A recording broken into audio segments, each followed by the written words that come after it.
Hi everyone, it's QuickyBaby and welcome back to World of Tanks. And you ever wanted to know my opinion on a tier 10 tank? Well, I've got you covered because this video is not going to just be about one tier 10 tank, but all 80 of them pretty much that I have inside my garage. So sit back, relax, hopefully you haven't stuffed yourself too much so you're going to fall asleep. But if you do, I probably can't blame you as this one is going to be a long one. So firstly, let's take a look at all the heavies. Right off the bat, the 113. You know what? This vehicle, it's all right. It's situational. It's not a bad tank, but it's not a great one. I still really don't think that it's probably worth the 6 million credits as it's a collector's tank and it's never on a discount, unless I believe you could probably use your holiday ops discount on it.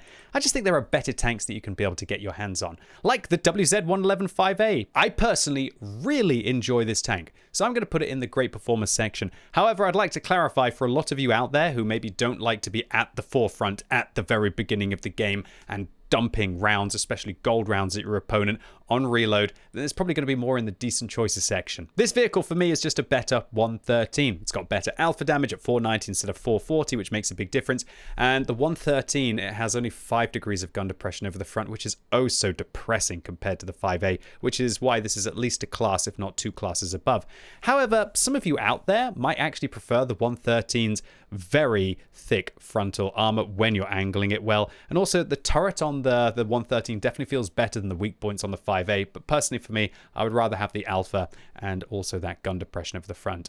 Next up, BZ-75. Again, I really enjoy this tank. I think it's a real good performer inside the game.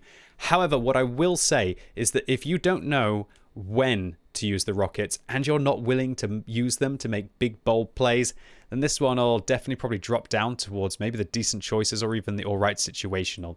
I think this is a high skill cap tank that bad players are probably just not going to know when to use its advantages. But for everyone else, you know, it's got like 8 degrees of gun depression, 650 alpha damage, and bloomin' rockets. It's got a huge amount of hit points as well. It is a competitive vehicle in all aspects of the game, and I personally really enjoy this one. Next up, BZ-72-1. I hate this tank in every single way. It's basically like a BZ-75 that just isn't fun. You have to make a lot of sacrifices on this tank to be able to gain just marginal advantages in some areas against the BZ-75. But you trade so many hit points and you trade so much hull armor that I just really can't stand this tank. Also, the final field mod on this tank, unlike the BZ-75, which allows you to improve your ammo rack by 30%, you can't do that on this vehicle. And so Chinese tanks that have notoriously bad ammo racks, things just seem to get a little bit brutal for this vehicle. Combine that with the fact that I had to end up spending something stupid like 25,000 gold on this vehicle. I just absolutely hate it in every single way. Wargaming had many opportunities to make this very different from the BZ-75 and they completely failed on it for this year. Next up, VZ-55. Honestly, for a lot of people, this will still end up in a decent choice section. I still prefer to use this with an autoloader, and being able to deliver 980 damage within 2.5 seconds is still brutal. The problem is that since the nerfs that it can't do that in 2 seconds, it doesn't reload nearly as quickly, and it can't use a gun rammer, so its DPM definitely suffers if it doesn't get to have that god tier autoloading capability. So I just feel like now you'd probably be better to get in something like a WZ-111-5A for me personally, or a BZ-75. So I can't really recommend getting the VZ-55 in the game. However, I do still think that the nerf was good, because it can still do well, but it's not that kind of just all-purpose, go everywhere, destroy everything kind of tank. And I think it's still strong inside the game. Next up, AMX-50B. Okay, look, this is going to be a polarizing tank for me, because I would put it in the avoid section. I think that this is not a very competitive tank if your goal is to try and win the battle. You will end up against better turreted tanks, like the Rinoceronte, the Kranvang, even the T-57 Heavy, and against those vehicles, it's oh so hard to be able to influence the battle by getting stuck in with your very weak turret. Now, the 50B, on the other hand, it does have a very troll hull, so if you bait your opponents like that, then you can really make the vehicle work. And this vehicle actually dumps a lot of damage. It has one of the highest damage outputs of any of the heavy tanks. So if you basically just like to do a lot of damage and don't really care about winning, then this might actually end up in kind of more of the great performers or even like a super competitive section. But for me, I'm going to be dropping in at avoid because it just doesn't match my play style. And the fact that this is a very selfish tank that ends up doing the second most damage of any tech tree heavy tank, but also the second worst win ratio difference of any tech tree heavy tank. That's two polarizing things. Next up, AMX M454. This is a vehicle that was significantly nerfed this year. However, I still think that it has a place with the 120mm. I wouldn't recommend using the 130 on this vehicle anymore unless you are literally willing to only fire gold rounds. The 120 on this tank actually has 270mm of standard pen with its AP rounds, and those can do wonders, especially for free-to-play players. And the tank's really simple as well. You basically just keep the front towards your opponents and try to avoid them from shooting your weak points, try to avoid getting caught in the side. It's a decent choice for a lot of players. Whether it's going to always be the best thing for you to get your hands on, I don't think so. Not with the nerfs. Next up, let's talk about the Panzer 7. Boom! This one straight up into super competitive section for me. This is a fabulous tank with the buffs. I don't think it really needed the buffs, in my opinion, and I think with the buffs, it's probably a little bit too good.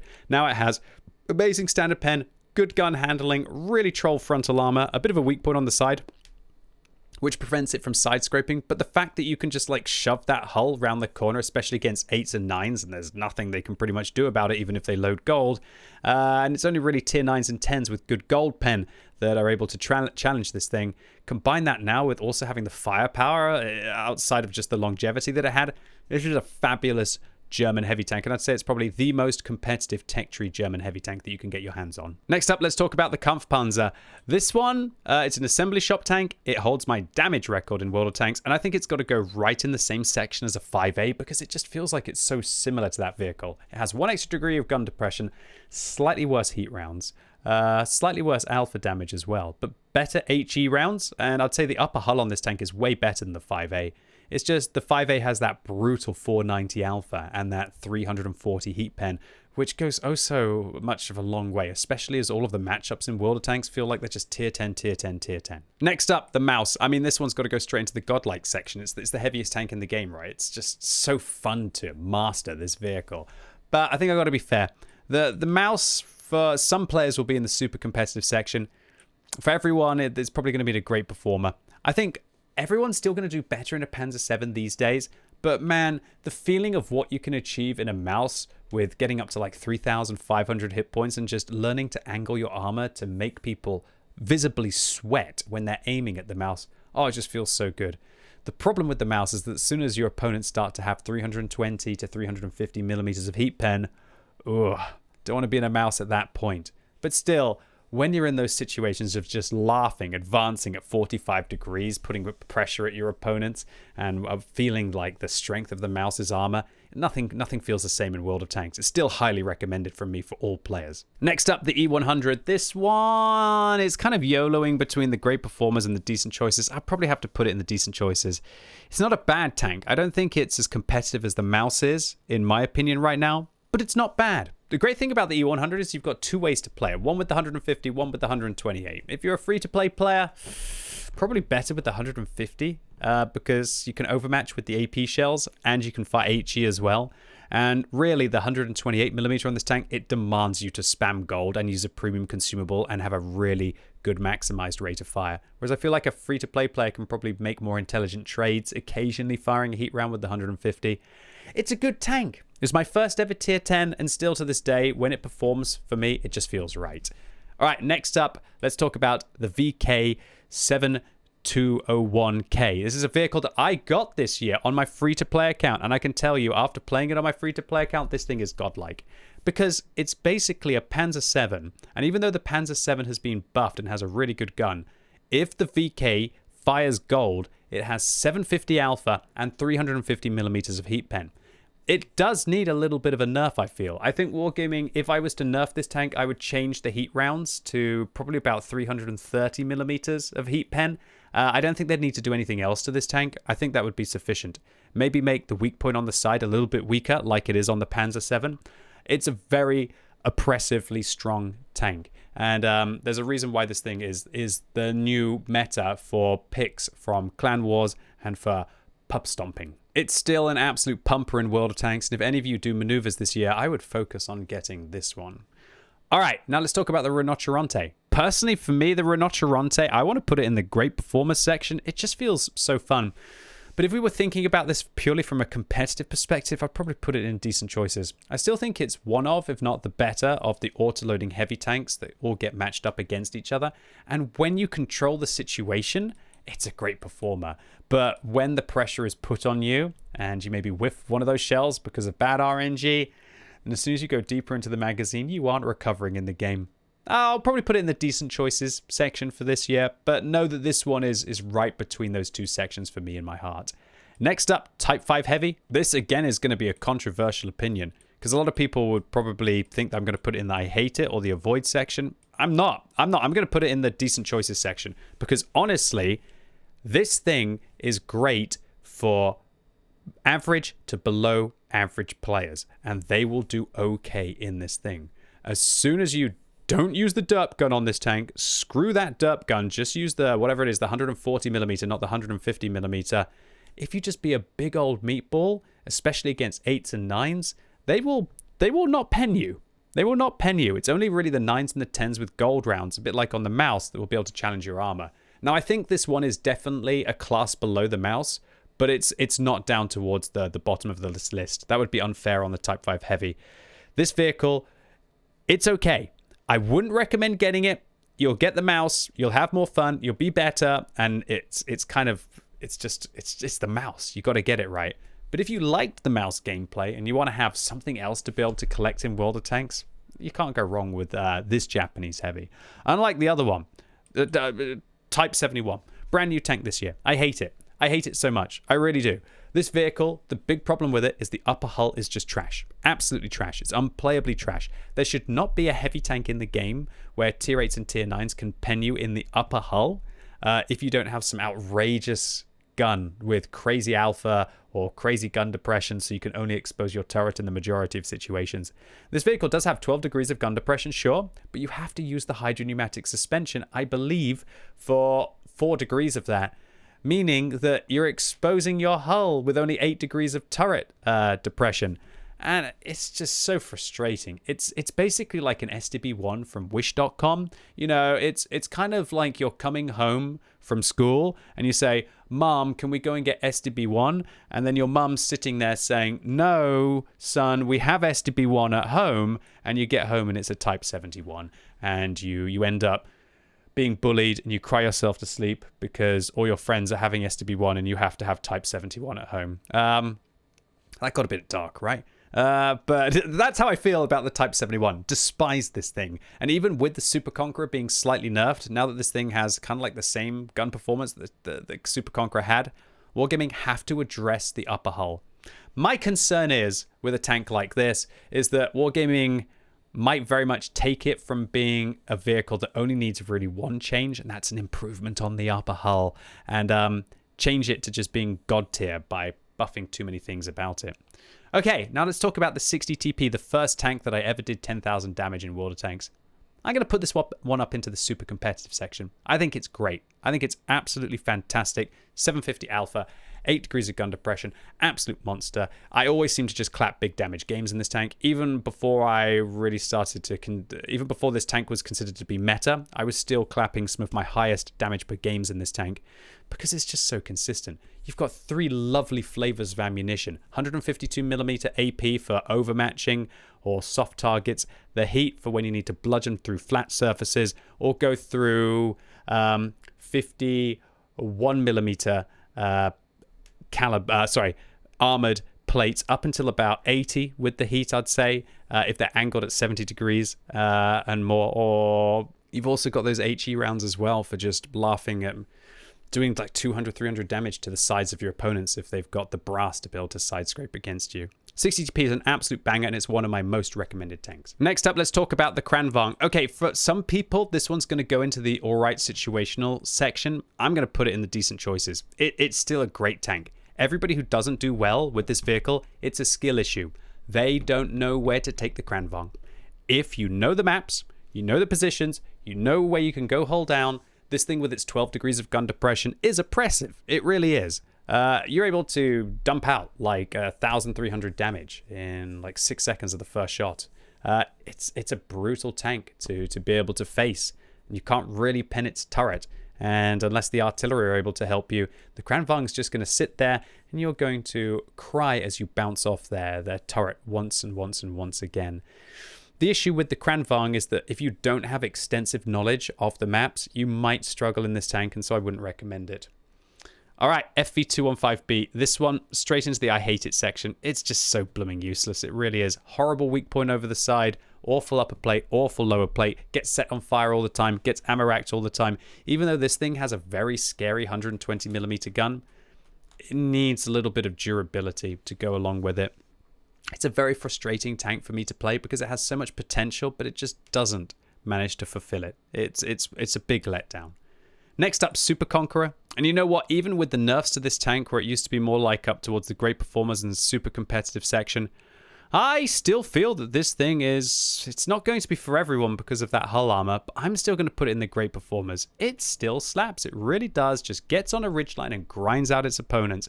The thing is it's no longer that kind of like godlike or super competitive tank with those hit point nerfs and with the rate of fire nerfs, but it's still a decent choice for you to be able to pick up. Next up, let's talk about the Chieftain. Previously godlike, overpowered, pay to win, has been nerfed. Is it going to end in the great performance section or the super competitive section? I think it used to be on par with the Super Conqueror, but now that the Super Conqueror has been nerfed, I'd probably still put the Chieftain up into the super competitive section. Again, it's just a tank that just gets into a hold down position with incredible gun depression, and there's nothing that you can really do about it. Pray for your artillery to help you, or pray that you can be able to press it with its now relatively low damage per minute. But more often than not, the Chieftain's still going to just get clapping with that 440 alpha. It's a touch above a Super Conqueror. Now, I'd say this one definitely still more between these two brackets, but I'm going to be dropping in the super competitive section. Next up, M5Y. For a lot of players, this is going to be more alright situational avoid. Not for me. This is easily up in the decent choices section. It's probably almost just as good as the Super Conqueror as well. If people don't do well in this tank, it's a skill issue. You've got 10 degrees of gun depression, you've got a decent turret, you just have to raise your gun between your shots.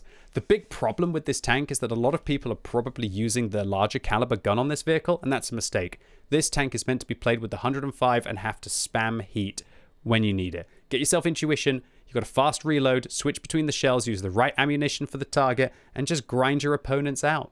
The hull armor is okay, it's not great, that's for sure. The big problem with this tank is it has this kind of like alien turret, and the side armor could be absolutely horrendous if you overexpose it.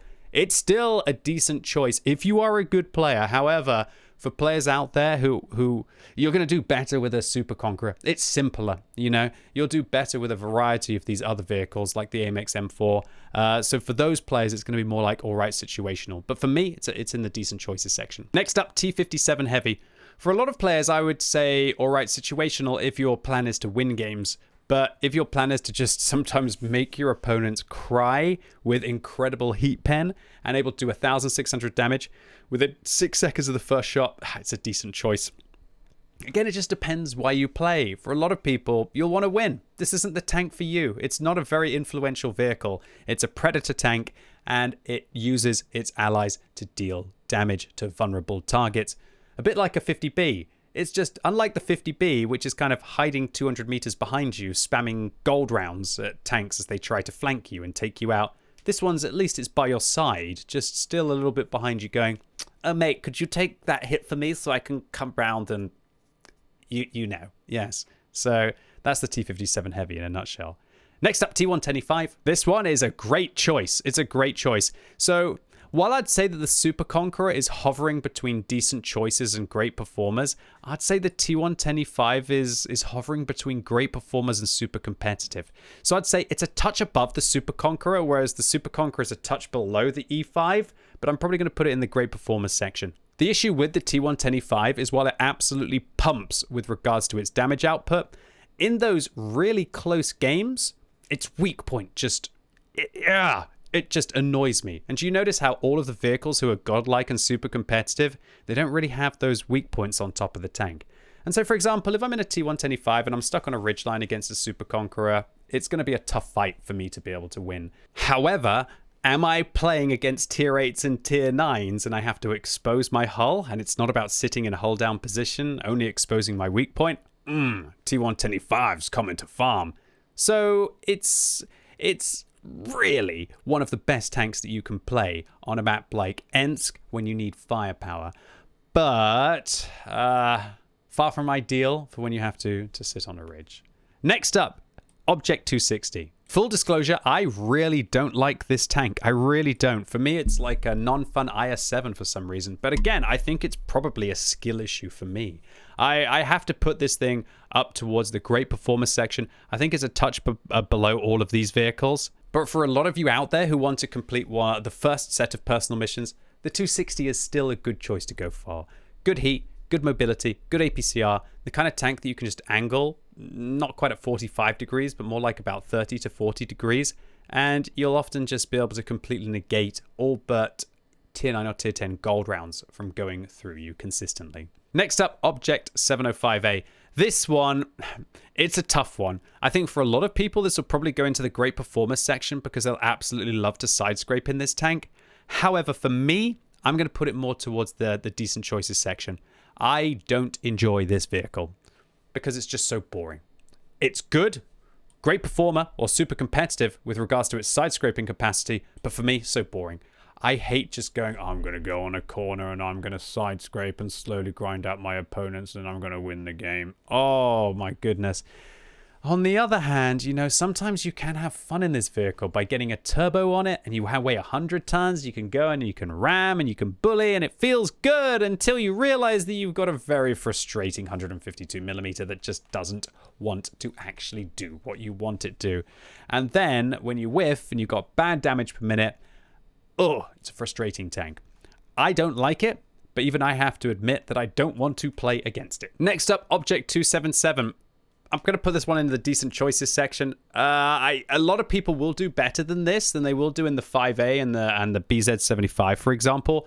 But for me personally, I think that I'm good enough to know to use the advantages of the 5A with its 1.5 degrees of extra gun depression and better damage per minute, and to know when to use the rockets to perform better in those two tanks than I will in the 277. Let me clarify, however, for a lot of the average players in World of Tanks, this is a fabulous vehicle to go to, and you'll probably prefer the turret armor over the weaknesses that the other two Chinese heavies that I've been talking about with those weaknesses that they will hold you back. So for a lot of players, you just want to have that good turret, good gold pen, go after that. For me, I'd rather play the 5A so I can have the extra gun depression and the DPM. Next up, Object 279E. This vehicle, it's still godlike. I feel that the nerfs to this tank hit it less hard than the nerfs to the Chieftain. It's still a very good vehicle. It's not the crazy overpowered vehicle that it previously was, where it just felt as if, oh, I've got a 279E on my team, this game is done. Or there's a 279E on the enemy team, this game is done, right? It has its issues now. It can't just sit there. It can't just spam gold. It doesn't have the damage per minute. And I'm quite surprised that Wargaming didn't attack this vehicle's mobility a little bit more. It's still the best vehicle that you can try and achieve as a solo player outside of Clan Wars. And so it's the magnum opus of Wargaming for goals for a random queue player. Next up, ST2. Again, I think I'm going to put this thing in the decent choices section. For me, it can actually be a great performer. For a lot of players, decent choices. I'm going to put it in great performer for me. But here's why. Because I know how to double. I know when to double. I can control that double. For a lot of players, they will struggle to control that double. You must tame that double to be able to get this tank to work. But if you do so, it can work. So in 10 seconds, how can I tell you how to tame the double as quickly as possible? Firstly, just trust me on this. If you have double on your left mouse button, unbind it. Right now, do not have double on your left mouse button. Use a side button on your mouse or on a keyboard. I have mine on my C key, and I've rebound my reload of my magazines to my V key instead. That helps because I don't sometimes accidentally fat finger my V key when I'm trying to hit my D or whatever.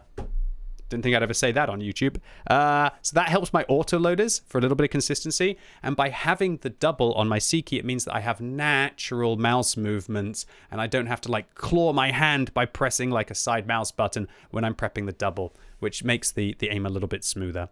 But the main reason why you do this is so that when you release the mouse button from prepping a double, that you can instantly click a single.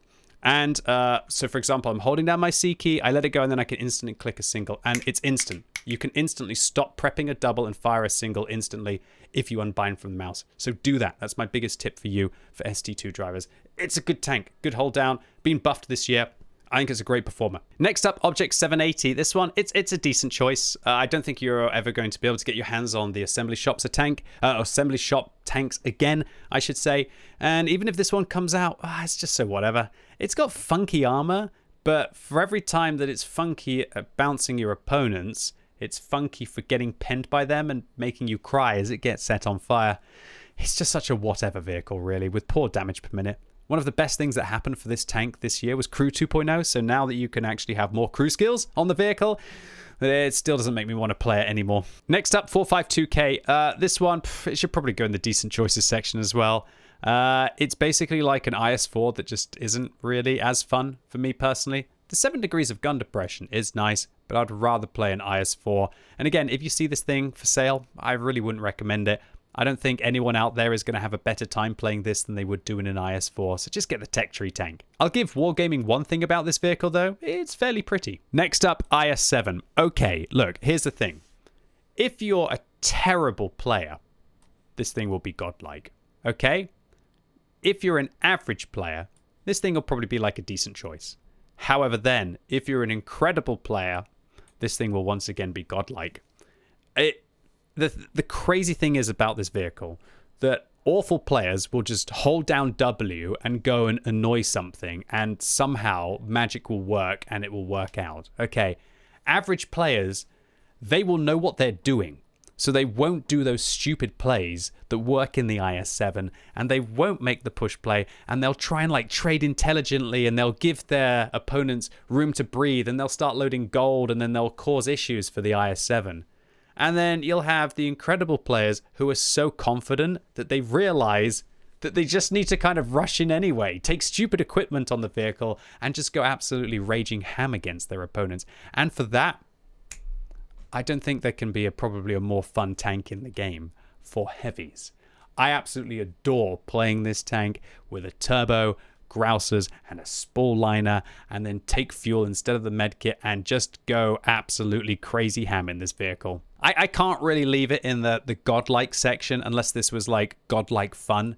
I'm going to put it in the super competitive section, and I'm not memeing when I do that. This is an incredible tank for every player who isn't average. Next up, IS-4. This vehicle, it's right between the super competitive and the great performer section for me. Okay, here's the thing. If you're an average player, I think you'll do very, very, very, very well with the IS-4. And also incredible players, they'll do well in the IS-4, but I just think that they'll probably get more value for sacrificing a little bit of armor to be able to gain some gun capabilities. Nevertheless, the IS-4 is an incredibly solid tank. You cannot go wrong with this vehicle, and this one's yo-yoing between the super competitive and great performers section. And the beautiful thing about the IS-4 is not that many people really play it. It's very underrated. It's kind of like the poor man's Object 279E. So if that sounds like the vehicle for you, go get it. See if you have some fun with it, and maybe you'll end up finding a new favorite tank. So that was my tier list of all of the heavies. Now we're going to be moving on to the mediums. So first up, 1-1. For a lot of players, this would be a great performer. For me, I'm going to be putting this in, I'm going to be putting it in the decent choices section for me. I just can't quite enjoy this vehicle because it's so well-rounded. Bizarre, right? It's got good damage per minute, good alpha damage, good gold rounds, good armor, good turret, good this, good that, good that. Nothing's bad about this tank, especially anymore since they buffed the gun depression. But I just want things to be a little bit more extreme for me personally. Nevertheless, for a lot of you out there, the 1-1 will be a very consistent tool, and there's nothing wrong with this tank. Next up, the 1-1B. I prefer this vehicle to the 1-1. However, what I will say is that I think the 1-1 for a lot of players will be the better tank because they'll use those standard rounds. However, with the 1-1B, with those amazing HE rounds and the amazing gold rounds as well, for me, this is a class above, but it's not so much of a class above that I would really immediately jam it into the great performers. Again, this is my list, and I'm trying to explain what my feelings are about these tanks. But I really don't think that I can throw shade at any vehicle that has 350 heat pen. Next up, TVP. Okay, for a lot of players, this is going to be more like a Void or a Right situational because it just doesn't have any armor to be able to get away with any issues. And it's so big that it's hard to be able to hide. However, for me, I'm going to put it in the decent choices section. I like the TVP T50/51. This thing just pumps and dumps. 1,280 damage in 4.5 seconds of the first shot. How can you go wrong with that? And this tank scales really well with field mods and with equipment. If you get yourself vents and you get yourself an aiming device on this vehicle, as well as vert stabs and that final field mod, you are like a laser pointer just clapping. The real problem with this tank is the penetration. Not good standard pen, not good premium pen. You're going to have to know about your opponent's weak points and be able to flank to be able to take them on. But look, it's kind of not going to be an amazing tank for anyone, but I don't think it's going to be a terrible tank for anyone. Next up, the Bat Chat. This thing has been propelled into super competitive or great performer territory. For me personally, I want to put it in super competitive. This thing, 3-marking this thing this year was a lot of fun. That you can now just dump so much damage at long range in this vehicle.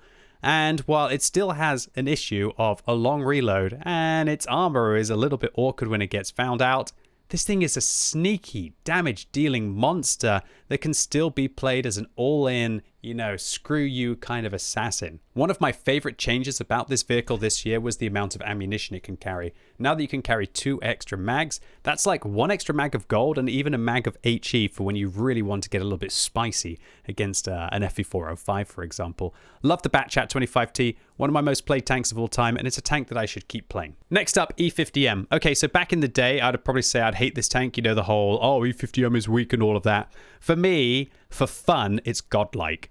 Honestly, if you set this thing up with a durability and a turbo and a spole liner, and then you drop the med kit and use fuel instead, you are so fast and you can ram so hard. I've done some disgusting things in this tank with like 10k combined games in like 4 minutes, purely because you can get the snowball rolling more than any other vehicle. However, there will be players out there who want to go and take like a gun rammer and vents on it and vert stabs or whatever, and for them it's probably going to be more like decent choices. However, this is my blooming list, and I genuinely think the E50M is not, it's going to be YOLOing between great performer and super competitive section for me, if you're willing to set this thing up like a bit of an idiot. Next up, AMX-30B. This, if any of these tier 10 mediums are going to go into the I hate it section, it's probably going to be this one. My 3-mark on this vehicle was probably one of the least satisfying things ever. Sure, this tank can play like a bit of a scout if you put an exhaust and a vision system on it. It's got a good rate of fire and 8 degrees of gun depression. I should love it, right? Problem is, bad pen. On its standard rounds, bad pen. On its gold rounds, and a huge weak point on top that really ruins the show. I don't like this tank. Definitely don't recommend that you spend 6 million credits on it. I'd recommend Avoid for the majority of the players, and I hate it for myself. Next up, Progetto 65. Okay, look, for a lot of players, this would be all right and situational. However, for me, I still think it's a good tank. Maybe it's just because I do very well in auto-reloading vehicles. I know how to control the situation. I know when to fire. I know when to not fire. For me, it's still a decent choice. However, for a lot of you out there, it will be more lying towards the alright situational section of this. So please keep that in mind, that unless you know you do well in auto-reloading tanks, don't give this one a go. Another thing as well, standard B at tier 9, absolute beautiful vehicle. So maybe just keep that one and not actually bother with the tier 10, now that Wargaming unnecessarily nerfed this vehicle for no reason, purely because of the popularity, which was a Wargaming created issue. Next up, Leopard 1. I'm going to put this one in the alright situational section. However, if you just like sniping accurately with a nice gun, this will be more of a decent choice. Now, I like my snipers in World of Tanks, but I think this thing has dropped down an entire class because of a certain tank that we're going to be talking about later. The Leopard 1, it's not bad. It's very popular inside the game, and I have no problem with it being popular because I love seeing these things on the enemy team. Big, fat German tank that I can just shoot. Oh, I love it. Yeah, bring them on. Have as many of them in the matchmaker as you possibly can. I absolutely adore it. I guess it can be a touch toxic if I have to drive at it when it's kind of in cover on some bushes. But you could say that about every tank. I've got a terrible feeling that this vehicle is so popular it might get the same Progetto 65 fate. But let me tell you, if Wargaming do that, then they're not nerfing it because it needs a nerf. They'll only be nerfing it because it's too popular inside the game. Next up, the Lion. Okay, a lot of you will probably will not do well in this, and it's kind of like all right, situational. For me, it's a great performer. I love this tank, the auto-reloading firepower of it, the fact that you can go down to like that third round and you have to juggle that third round but never use the fourth unless it's an emergency. It's a fun mechanic. I think it's an enjoyable little mini game that you have to play with yourself, trying to think about those shells, trying to get that vibe. And if you're willing to spam full gold in this tank, I did that a couple months ago. Oh, it was a delicious 3-mark. It just feels wonderful. It really does. The problem with this tank is it never really truly feels like it's a pure autoloader, because you got 420 alpha, but 4.5 seconds intra clip. So that's not really kind of an autoloader at that level, right? However, the fact that its reload never really kind of goes above those 6 or 7 seconds once you've got down to that second shell, love this one. Next up, STB1. Straight in the great performers for me. Wonderful gun depression, good heat rounds, very good damage per minute. It's good for onslaught as well on some of the more gun depression maps. It's a great performer. The problem with this tank is being overmatched on the side by all 106mm caliber guns and larger. The hull will let you down. The gun's a little bit troll, and it just feels like it could be a little bit faster. So sometimes I'm baited a little bit into using a turbo on this tank, and then when I don't have the vert stabs, I kind of cry about the gun. It's one of those tanks that I want to have 4 or 5 pieces of equipment, but it's a great performer. It's a strong pick in World of Tanks. Next up, let's talk about the Caro. I've got this thing from Tour of Duty, and I'm still trying to get to grips with it. But even with still trying to get to grips with it, I still have to put it in the same kind of territory as the Lion for me as a great performer. I still personally think I'd rather play a Lion. The damage per minute on the Caro frustrates me that you never really get to like fully let rip with it. But I have to admit, having that hull armor on the Caro has trolled so many shells. They have to hit like the middle of the Caro, not the lower plate, not the upper plate. And for that, it's definitely a touch above the Progetto, and it's on par with the Lion. Next up, CS63. This one, it's going for godlike for me and for my playstyle. I want to go fast. I want to go fast, and when I get there, I want to have a little bit of turret armor and a nasty gun to be able to brutalize my opponents, and also have a little bit of meat in the ram if I want to try and contest the really fast, usually lighter tanks that be able to get there. For that, I love the CS63. This was one of my most fun 3-marks of all time. Also one of my most challenging 3-marks. I think the requirements were 4,800 at that point per game. That was harder than what the first day of the Hurricane was, ironically. And now the Hurricane's sitting at something stupid like 6,000 combined. So yeah, I'll never be able to achieve that. The CS63 is the kind of tank that even terrible players will still have a little bit of fun in, but only if they're bold. You have to be bold in this tank. If you are not bold in this tank, this is not the tank for you. Go play something else which doesn't go and contest those early positions, because this is for warriors who want to dominate from the beginning of the game or just die trying. Next up, let's talk about the UDES 1516. This one's going straight into the super competitive section because I think it's a lot like an STB1. I think it's just better. I think this is one of the most underrated and underplayed mediums in the game. It has incredible hull down with god-tiered turret armor. Its upper hull isn't bad. Great alpha at 440, and it's incredibly sneaky as well. Go watch my UDES masterclass. I think it was 2 of the top 10 spotting games of all time while I was 3-marking the UDES. And so go and replicate my build, and even if you're a mediocre player like me, at least according to the most sweaty players of the player base, even you will be able to 3-mark tanks. Next up, Centurion Action 10. Okay, this one, it's still a very good tank. It's whether I want to put it a tier lower than the STB1 or not. I don't think so. I think it can go to town with the STB1. I think, however, while the STB1 is kind of like definitely a great performer, some would argue super competitive, I feel like the Centurion Action 10 is more a great performer that some might consider it to be more of a decent choice. The problem with this tank is that as soon as they fire heat at your turret, you're going to cry. You really are. And if you're not using your gun depression, everything sucks about this tank. It's a big vehicle that can never really do a full scouting role. And because of that, I feel like its competitiveness is held back a little bit. It's still a great performer, for sure, but it could be better. Next up, Concept 5, one of the new tanks to the game, and I'll dump this one straight into the avoid section. It's basically like a worse Leopard, and it just doesn't have the kind of playstyle that's ever really going to influence the battle in a positive way in the majority of scenarios. However, considering that this year, definitely my greatest game of the year, and arguably one of, if not my greatest games of all time, was on my free-to-play account in the Concept, where I did 16,000 combined.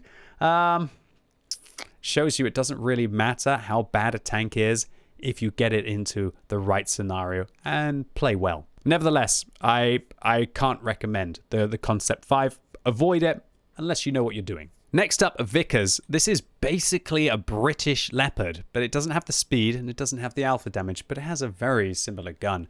Again, I think it's in an alright situational section. I wouldn't really recommend the Vickers. For me, it's definitely a tier, if not 2 tiers lower than the Lion.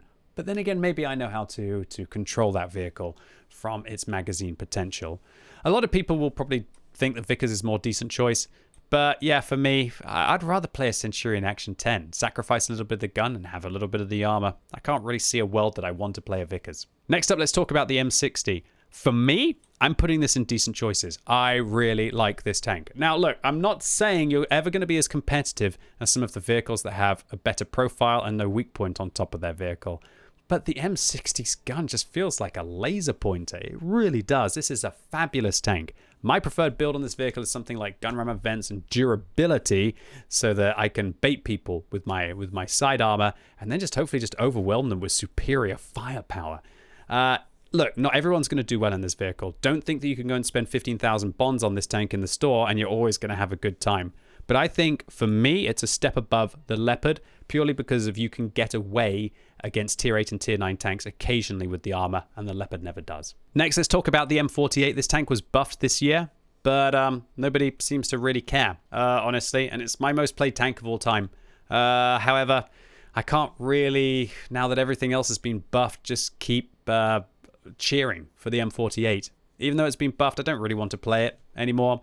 I'd rather play a whole host of other vehicles, but I'm still going to say that it's still a decent choice inside World of Tanks. Next up, the T62-8. This is going into the avoid section. I don't think I really hate this tank enough to put it in there. Don't buy this tank. Just get yourself an Object World 40 instead. The only reason why you should buy a T62A is if you want another ace tanker, you just want to have another tier 10, you've got nothing to spend your credits on, or you maybe want to get an easy 3 mark of excellence. Apart from that, there's absolutely no point to the T62A. You might as well get the Object 140. Talking about the Object 140, I don't see a world where I can't put this in a decent choices section. The problem with the 140 is that there's just so many other vehicles that just feel like they're more special for a variety of reasons.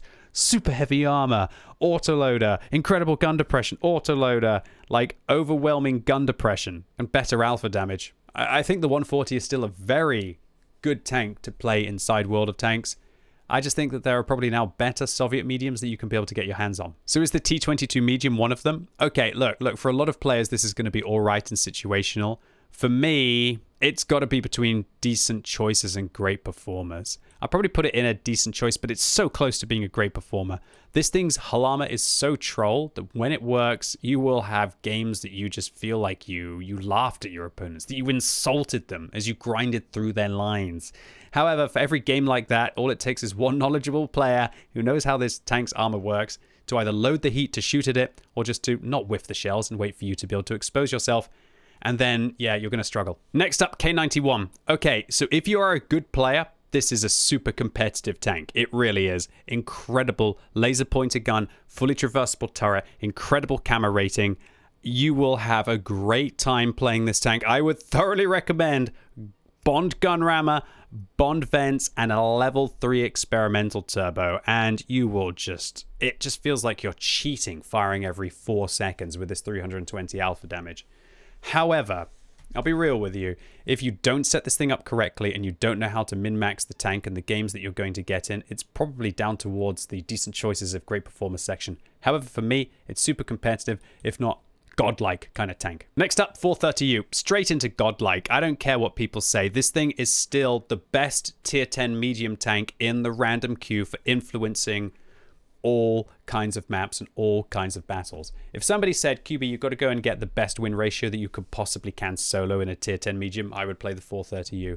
This thing has apocalypse level armor, great alpha for trading when you need to brawl against those heavies, great gold rounds, and it's also got camo rating as well, so I can make cheeky push plays. This thing is a godlike tank, and it would be my first recommended tier 10 medium, and if you're not doing well in the 430, you're just not ready to play tier 10. Next up, my first ever Clan Wars tank on my main account, the ST62 version 2. So this thing is between the super competitive and great performers section. I'm going to put it in great performers. Here's why. This tank is good. There's no doubt this tank is good, if not great. The problem with the tank is it's just never really exceptional and fun. It's an auto reloading tank that has its best damage per minute when it's unloaded.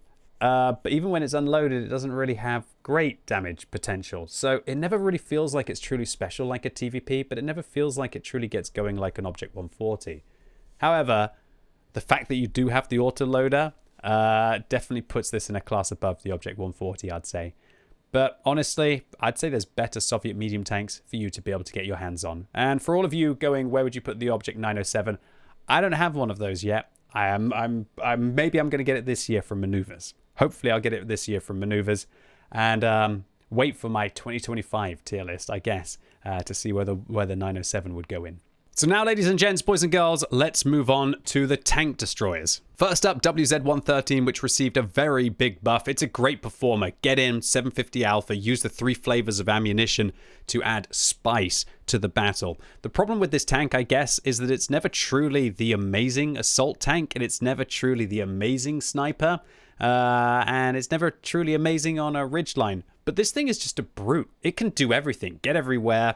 It's a great performer. It's not the tank that I would recommend everybody be able to get their hands on, because maybe they want to have more of a flavor or a speciality. It's not a bad tank though. Next up, 114 SP2. Look, this is a decent choice. It's a sniper. It's not going to do nearly as well in the hands of as many players as a 114. But if you get your hands on this thing and you want to just sit on a ridgeline and just pump and dump your opponents, it's not a bad tank. Not something that I would really say, oh, you must get this vehicle.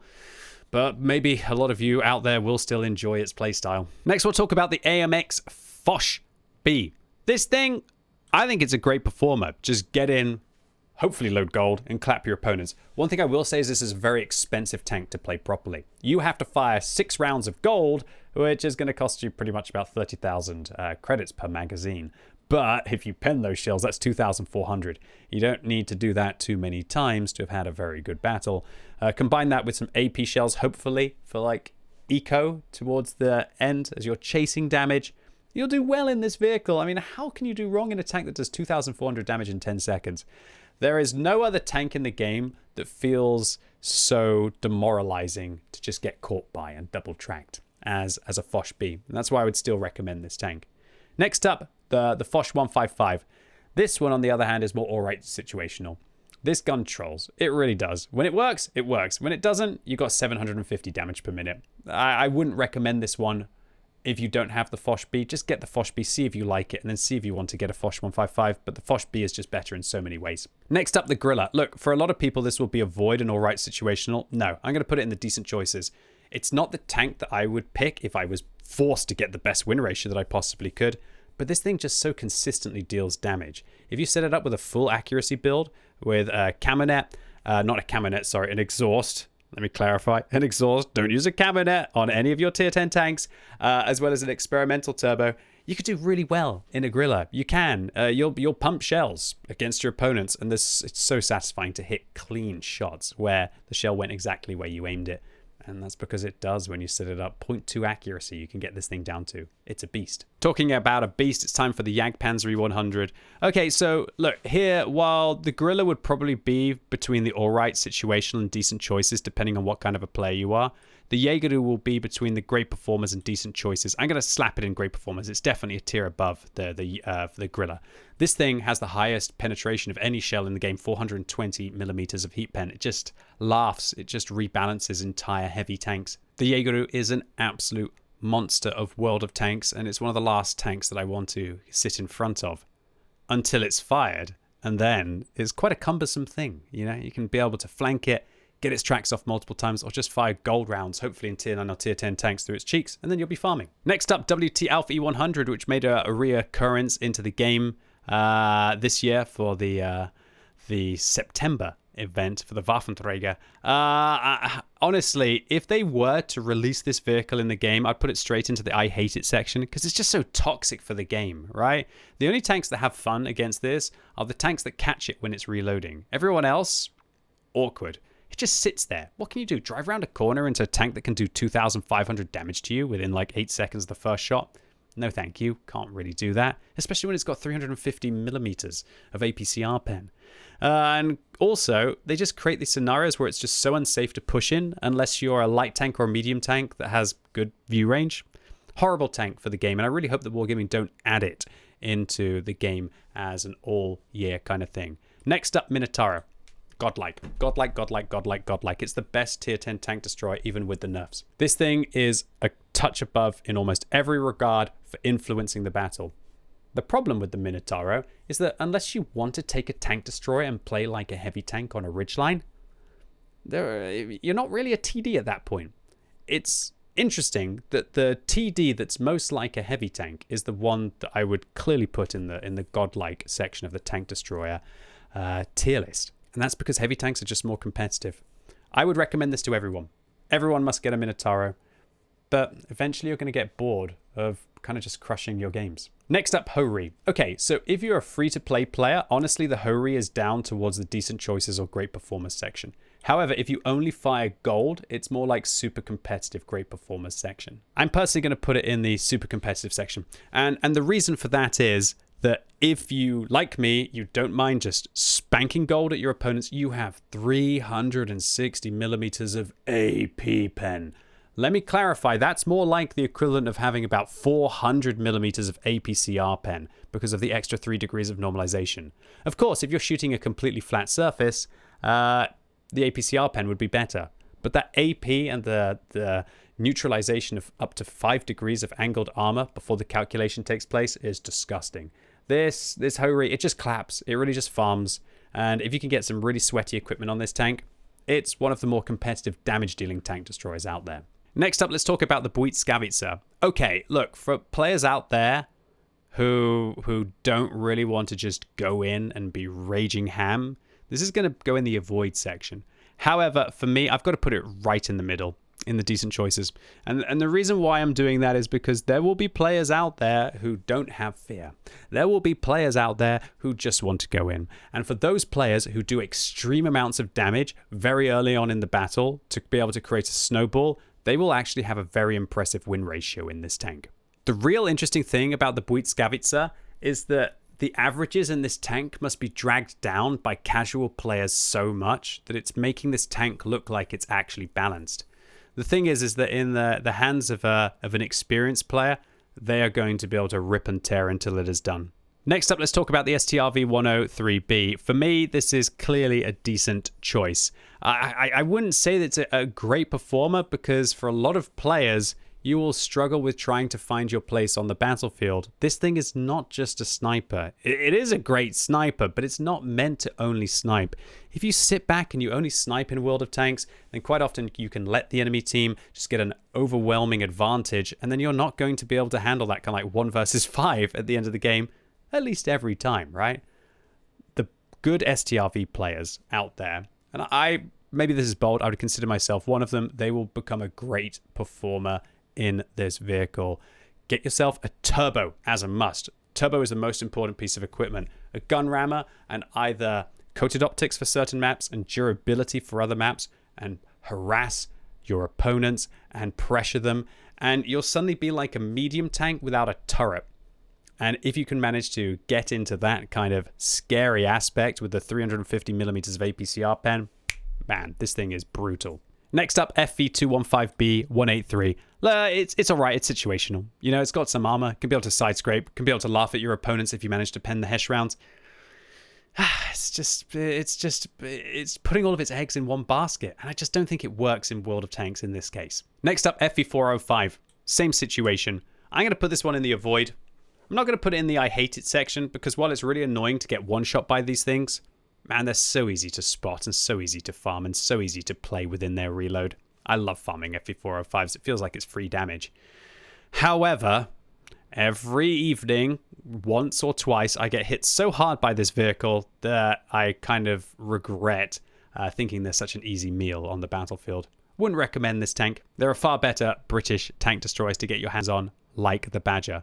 So I'm going to put the Badger in the great performers section. This is a brutal tank, and confident players who get forwards, who get on a ridgeline, and can use that damage per minute can absolutely farm up. It's undoubtedly in a higher section than the Buitskavitzer, and if you can't do well in this vehicle, it's because you're not bold enough and you're not pressuring your opponents. So get confident in your play, get forwards, and mess them up in a Badger. Next up, T124. Decent choice. Honestly, you'd be stupid to play this instead of the 60 TP. Just go get a 60 TP. They have the same rate of fire. This one, I guess, has the better gold rounds and the better HE rounds, and doesn't have to fire gold so much with its AP shells.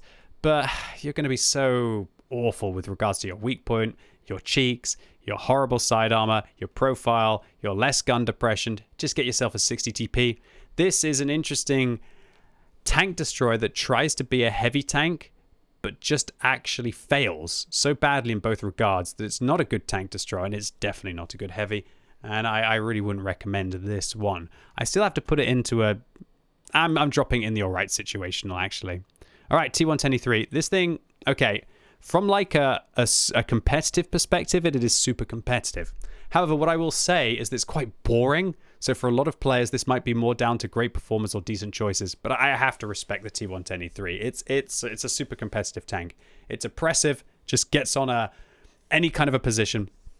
Tier 8s, they can't pen you really from the front, even if they have clean shots into your lower plate. Tier 9s, they'll struggle if you angle a little bit and wiggle that lower plate.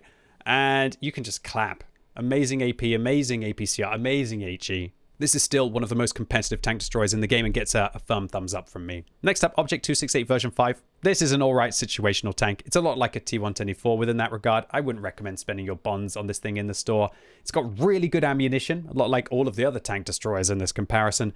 But that hull, the whiffiness of the gun, the not quite good enough mobility, and the fact that, again, you're blurring the lines between tank destroyer and the flexibility of a heavy tank, and just like the T124, it kind of fails within that regard. Next up, Object 268 version 4. Boom! Super competitive. Even with the nerfs, this thing just slaps.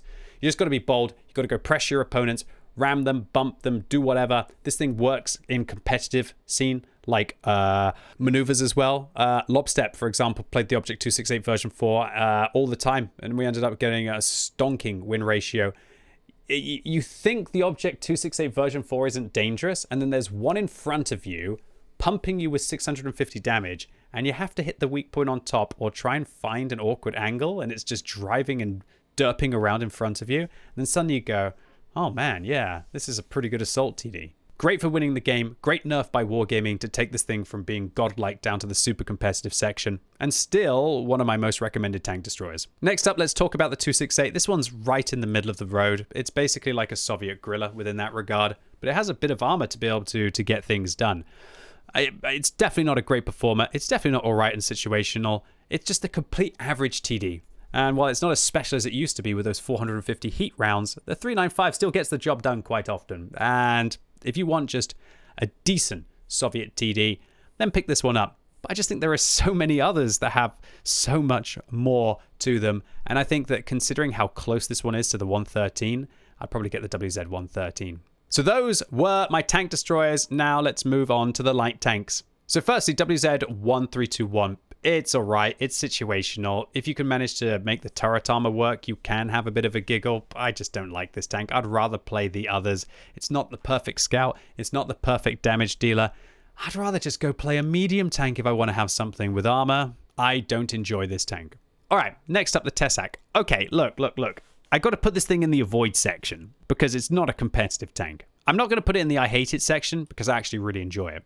So I've got to leave it there because this is a tier list and some of you will get it and you'll be like, QB, I'm losing all my games. Your tier list is wrong.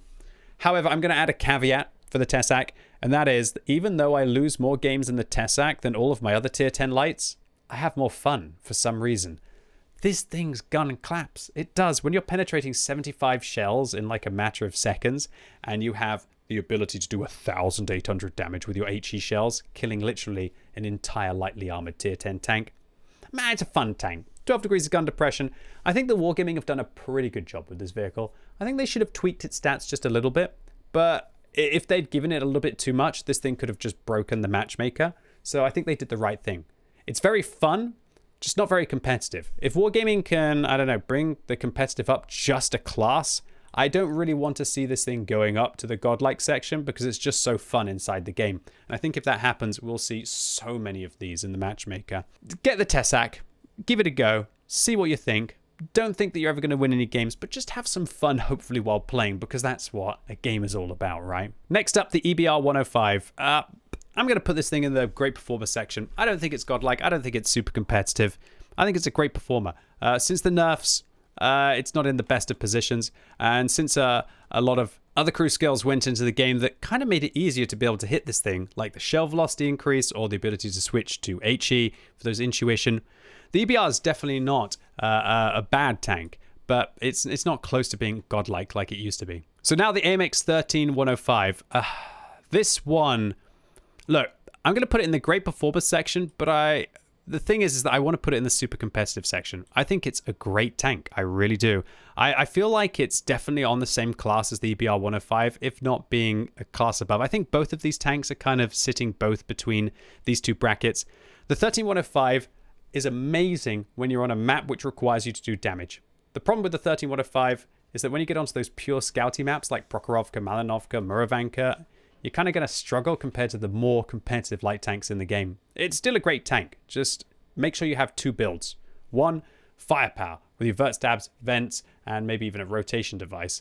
The second build, you definitely want to go full scout. So you want to be using exhaust with vision system, and then either vents or optics, depending on how good your view range is. Next up, Rheinmetall Panzerwagen. I'm going to put this thing in for a lot of players, it'll be a decent choice. For me, I'm putting it in the great performance section. This thing's great. I really like it. Fun in Onslaught, the best light tank in Onslaught, actually. High damage per minute, still enough scouting capabilities, great flavors of ammunition on it, and a really great buff by Wargaming to this vehicle, taking it from being kind of like the avoid I hate it section to actually now, for me, being a great performance, but again, for a lot of people, being a decent choice. Next up, let's talk about the Manticore. This is the #1 light tank in the game for being a scout. It's got to go into the godlike section just because of that. No other light tank could get close.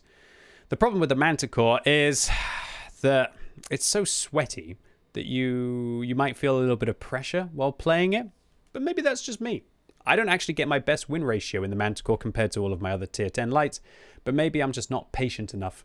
Maybe I need to really sit there, get out the camping stove, make myself some sausages, and just wait for the enemy team to hopefully impale themselves upon the sword of my vision. But for me, it's never really a tank that I truly want to play, but when I do, man, having that crazy spotting potential, especially with a Bond exhaust in the game now, you can get up to like 54% camo in this tank while still having 500 meters view range. It's a savage. Next up, Sheridan. I'm going to put this in the avoid section. It's definitely a class below the WZ1321. However, I will say that if you are a good player and you set it up with like a gun rammer, vents, and an aiming device to be able to tame this thing's awful accuracy, you will be able to do some damage. When you're trying to scout, you might not have the camo, but if you set it up correctly, you can compensate the camo with the vehicle's awesome view range. And you should be able to give your opponents not a hard time, but you give yourself a fighting chance. Next up, T100LT. Boom, straight into super competitive. It's definitely a class above all of these three vehicles with regards to its damage capabilities, apart from maybe the 13105. But it's way better than that with a scouting class. The T100LT is still one of those tanks where it's not quite as good as the Manticore for being a scout, and that's really what holds it back. It's almost like these two vehicles are locked in Mortal Kombat, where the T100LT will be better when it comes to damage and when it gets to pressure the Manticore, and the Manticore will be better when it just sits there and says, "Come at me, bro. There ain't nothing you can do while I camp in this bush." All right, so now the final class of tanks, I'm going to rate 5 arty. Firstly, the Batchat 15558. This is a decent choice. The reason why this is a decent choice is because you've got such a long reload that it gives you more than enough time to eat your sandwich. And then when you're clicking, you can at least get all of your shells out in 20 seconds of the first shot. And to be fair, if you do set this thing up sweaty, like I showed you in my video, by improving all of the dispersion, you pretty much have no dispersion on this tank, and it can be a little bit filthy. Next up, GWE 100. I feel like this tank also goes in the decent choices section, but I feel like if you want to be competitive, it's almost a class above in the great performers than the Batchat 15558. And that is because this tank kind of is more of a damage dealer. But the problem is the trajectory of the shell is still quite flat. It's not nearly as flat as another vehicle that we're going to be talking about later. It's this halfway point really between the GWE 100 and the Object 261 in that regard. So I didn't mean GWE 100, I mean Conqueror gun carrier. Next up, the CGC, this Conqueror gun carriage. I'm going to put this thing in the avoid section. Might almost go in the alright situational between those two. And that is because this vehicle used to be the best one back in the day. So when Wargaming changed all of the artillery statistics, they were definitely harsher on this one than they were on all of the others. It has a really nice shell arc, but that means that your shell travel time is very long. So if your opponents just sit still for you, woohoo, thumbs up. If you get into those kind of games where they camp behind ridge lines and there's 3 tanks all snuggling and just going, hey, hey, hey, come at me, it's fantastic. Problem is the game's getting faster and faster and faster, and there's less of those opportunities in the Conqueror gun carriage. Next up, the T92. This one is better than these two with regards to its damage, but I'd still say it drops down a class. And I'm going to move the Conqueror gun carriage down here because I still think the T92 is a class above that, but I feel like the T92 is a class below these. And that's because the T92, while it does generally do more damage than those two tanks, it does way less stunning. And unfortunately, the stunning is really what makes the difference for being a competitive artillery player. Talk about competitive, Object 261. This is the best one by far. It rapidly fires, it consistently gets medkits on cooldown, and then it stuns and locks down its opponents. And it's also doing the most damage. It's this wonderful sweet spot of rate of fire and accuracy. The real problem with this tank is when you are on a map where, like a Himmelsdorf, because you do not have the angles, you do not have the shell trajectory, and you'll get yourself into an awkward scenario. But this is my preferred artillery for if I wanted to try and get the best win ratio that I possibly can, because it's got the best rate of fire. You get those medkits on cooldown, and then you can be the most useful to your team. So, ladies and gentlemen, boys and girls, those were my tier lists for every single tier 10 tank in the game. Really hope this video was useful for you to be able to make all of your decisions in 2025. If it was, give the video a thumbs up if you liked it. If you hated it, give it a thumbs down. And let me know in the comments down below if there are any outliers that you strongly disagree with my opinion. And again, all that's left to do is to wish you all a very Merry Christmas, Happy Holidays, have a good one, and hopefully I'll see you on stream before the new year.